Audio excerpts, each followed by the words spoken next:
الفاظ کچھ نامانوس سے ہیں، مطلب یہ کہ کبھی آئے نہیں علم میں، کبھی پڑھنے میں آئے نہیں، اور بعد میں یہ خدا کھلا یہ تو مشکات میں موجود ہے، وہ تو پرائمر ہے حدیث کا، مرشد احمد کے حوالے سے، جامع ترمذی کے حوالے سے۔ لیکن ہو کیا گیا، ہمارے ذہنوں سے یہ تصور ہی نکل گیا کہ اللہ کی حکومت قائم کرنی ہے، تو ان 5 چیزوں کی ضرورت کیا ہے؟ وہ 5 چیزیں بھی حدیث میں، بنی الاسلام علی 5، شہادت اللہ الہ الا اللہ وان محمد رسول اللہ واقام الصلاۃ وایتاء الزکاۃ وصوم رمضان وحج البیت من استطاع الیہ سبیلا۔ یہ 5 باتیں سب کو یاد ہے کہ نہیں؟ متن یاد نہیں ہوگا، مفہوم تو سب کو یاد ہے۔ یہ 5 باتیں بھی اسی محمد کی کہی ہوئی ہیں صلی اللہ علیہ وسلم۔ یہ ذہنوں سے کیوں نکل گئی؟ یہ تیسرا تصور ہمارے ذہنوں سے نکل گیا۔ خلافت راشدہ ختم ہوئی، ہمارے یہاں ملوکیت آ گئی، بادشاہ آ گئے۔ اس کے بعد جب آ گئے، کہیں انگریز آ گئے، کہیں فرانسیسی آ گئے، کہیں اطالوی آ گئے، تو باقی سارا نظام بھی ہمارا ختم ہوا۔ کم سے کم مسلمانوں کی حکومت تھی، تو قاضی ہوتے تھے، مفتی ہوتے تھے، عدالتیں ہوتی تھی، فیصلے تو ہوتے تھے شریعت کے۔ ٹھیک،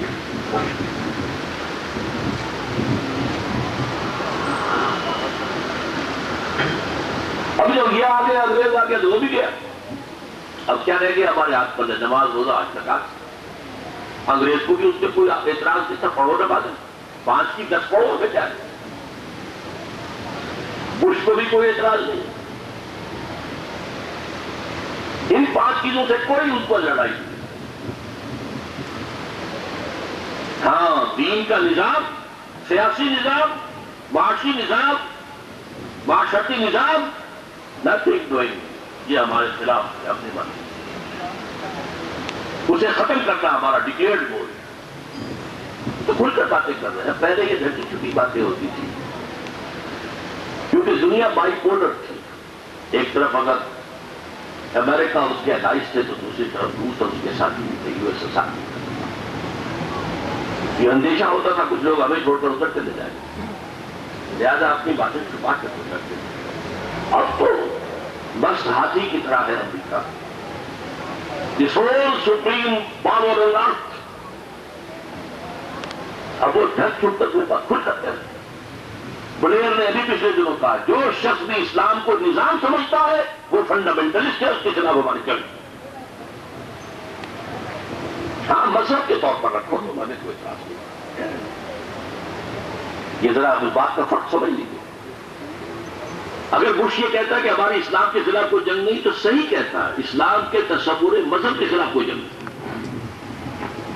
لیکن اسلام کے سیاسی، معاشی، معاشرتی نظام کے خلاف جنگ ہے۔ یہ پچھلی صدی میں 40-45 برس میں جو کولڈ وار جاری رہی، وہ نظاموں کی جنگ تھی نا، تو مذہب کی جنگ تو نہیں تھی۔ امریکہ اس کے حواری بھی عیسائی تھے، اور روس اور اس کے مشرقی یورپ کے سارے حواری بھی عیسائی تھے۔ مذہب کا کوئی سوال نہیں، نظام۔ اللہ کے دین کے اس نظام کو قائم کرنے کی جدوجہد کرنا، یہ ایمان کا وہ تقاضا ہے جس کے لیے میں اور آپ اللہ کے یہاں ہمارے سے پوچھ کر چھوڑ دیں، اور کسی جماعت میں شامل ہو کر یہ کام کرنا، اس کا فائدہ کیا ہوتا ہے؟ ایک بڑی مشین میں چھوٹا پرزہ بھی بہت اہم ہوتا ہے۔ کوئی چھوٹا سا پرزہ بھی اگر خراب ہو جائے تو پوری مشین جو ہے وہ ہمالیہ جیسی مشین کھڑی ہو جائے گی۔ لہذا افراد مل کر جب کام کرتے ہیں، علیکم بالجماعۃ، حضور نے فرمایا، اور حضرت عمر نے فرمایا، لا اسلام الا بالجماعۃ ولا جماعۃ الا بالامارہ ولا امارہ الا بالطاعۃ۔ یہ اصل میں اس تیسری سطح کی چیزیں ہیں۔ جب وہ تیسری سطح ہی ہمارے ذہن سے نکل گئی تو یہ چیزیں جو ہے بالکل ریفرنس نہیں رہا۔ یہ ہے وہ بات میں آج آپ کو بتانا چاہتا تھا۔ اس سے آگے کی بات یہ آپ کا کام ہے۔ میں نے آپ کو بتا دیا یہ فرض ہے، آپ اس کے بارے میں آپ کی پوچھ کر، اور میں قیامت کے دن یہ کہوں گا کہ اللہ میں نے یہ بات پہنچا دی۔ اگر میری بات غلط معلوم ہو میرے منہ پر دے مانی،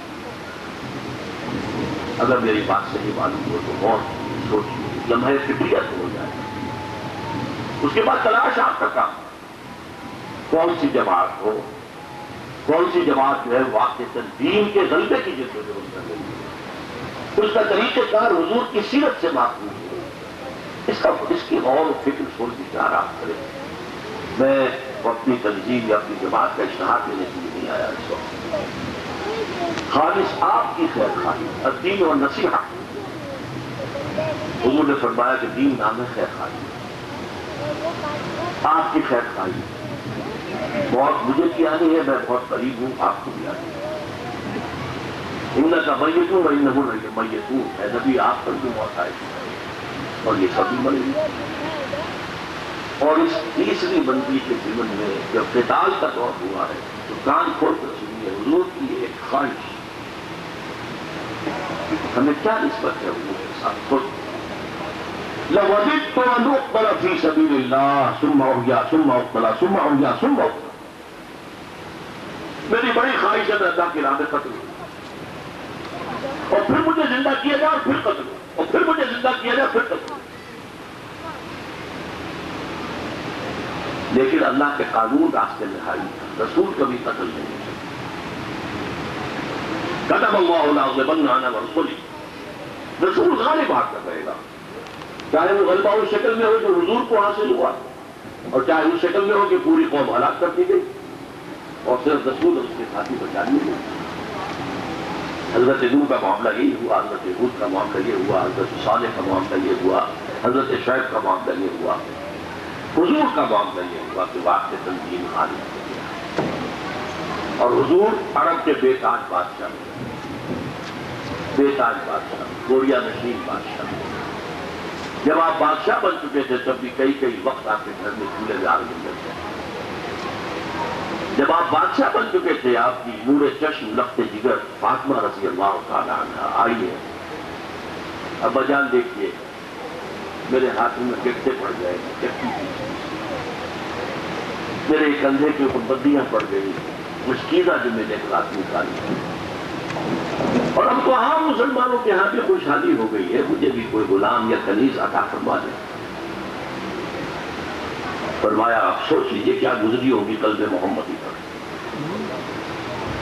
فاطمہ تو بضعۃ منی، یہ حضور کا قول ہے، فاطمہ میرے جگر کا ٹکڑا ہے. وہ فاطمہ آ رہی، فرمایا بیٹی یہ چیزیں ہمارے لیے تمہیں میں اس سے بہتر چیز دیتا ہوں. وہ تصویر فاطمہ ہر نماز کے بعد 33 مرتبہ سبحان اللہ، 33 مرتبہ الحمدللہ، 33 یا 34 مرتبہ اللہ اکبر. وہ حضور صلی اللہ علیہ وسلم کا معاملہ. بہرحال حضور کی خواہش یہ تھی کہ میں اللہ کی راہ میں قتل ہوں گا. تو ہماری کوئی نسبت ہوگی اگر ہمارے اندر یہ خواہش نہ ہو؟ یہ حدیث بھی آ گئی ہے، من مات، جس کا انتقال ہوا اس حال میں، ولم یغزو، نہ اس نے اللہ کی راہ میں جنگ کی، نہ کبھی اس کے بارے میں سوچا، فقد مات علی شعبۃ من النفاق، تو اس کی موت ایک قسم کے نفاق پر ہوا. اس تیسرے مرحلے کے لیے، اور یہ اب میں آخری بات بتا رہا ہوں، یہ میں نے 3 مرحلے گن کر کہے ہیں، علیحدہ علیحدہ سمجھے، تینوں بیک وقت شروع ہو گئے. یہ نہیں ہے کہ پہلا میں اپنی اصلاح مکمل کر لوں پھر آگے بڑھنا ہی، بھائی نہیں، اپنی اصلاح کبھی مکمل نہیں ہو. ہماری شخصیت کی مثال پیاز کے بارے میں آپ ایک اتاریں گے نیچے دوسرا چھلکا نکل ہے، چھلکے ہی چھلکے ہیں سارے نیچے تک. اوپر کے چھلکے پہ کوئی داغ تھا وہ اتارا تو نیچے والے کے اوپر داغ نظر آ گیا، اس کو اتارا تو تیسرے پہ نظر آ گیا. پہلے 2 نہیں اترے گے تو تیسرے کے داغ کہاں نظر آئے گا؟ وہ تو ساری عمر جو ہے انسان وہ اس کی جدوجہد کرتا ہے.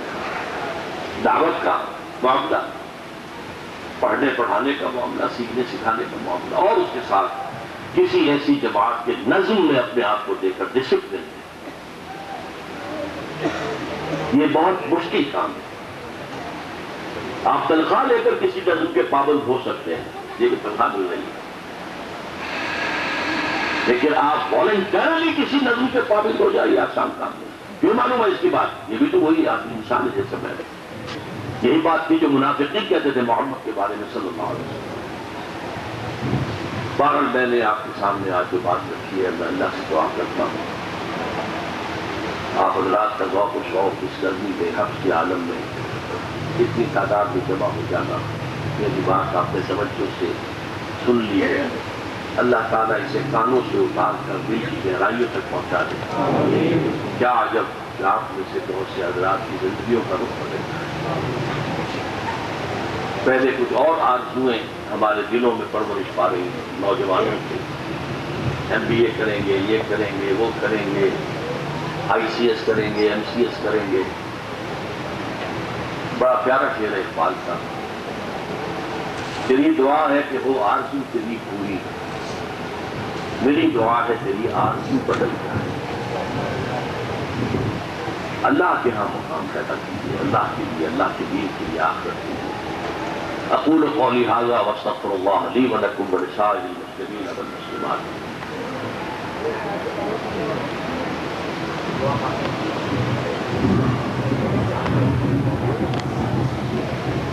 سوال جواب کا کیا موقع ہے؟ دعا مانگیے۔ الحمدللہ الذی ھدانا لھذا وما كنا لنہتدی لولا ان ھدانا اللہ۔ ربنا لا تزغ قلوبنا بعد إذ هديتنا وهب لنا من لدنك رحمة إنك أنت الوهاب۔ اللهم ربنا نور قلوبنا بالإيمان واشرح صدورنا عن الإسلام۔ اللهم وفقنا لما تحب وترضى۔ اللهم وفقنا أن نقيم دينك المتين۔ اللهم وفقنا أن نقيم نظام الخلافة على منهاج النبوة في باكستان أولا وفي كل العالم آخرا۔ ربنا تقبل منا انك انت السميع العليم وتب علينا انك انت التواب الرحيم وصلى الله تعالى على خير خلقه محمد وآله واصحابه اجمعين برحمتك يا ارحم الراحمين۔ ایک میری درخواست ہے، یہ ہاتھ ملانے کا خدا کے لیے مجھے جو ہے وہ مکلف نہ ٹھہرائیے، بس میرے حق میں دعا کیجیے، میں اب ایگزاسٹڈ ہوں، تھکا ہوا ہوں، بس یہ ہاتھ بھائی